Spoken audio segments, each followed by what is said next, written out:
استنجا کرنے سے پہلے مرد پر استبراء کرنا فرض کی قریب ترین ہے،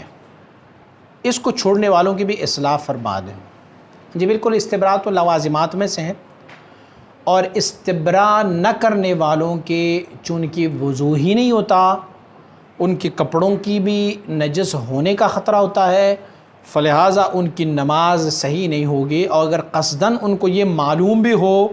اور اس حالت میں اس نماز کو وہ جائز بھی تصور کریں، تو کچھ علماء کا قول یہ ہے کہ بے وضو نماز پڑھنے والا، اس نماز کو جائز سمجھنے والا اور اس میں سجدہ کرنے والا جو ہے وہ دائرہ اسلام سے ہی خارج ہو جاتا ہے۔ تو استبراء یہ ہے کہ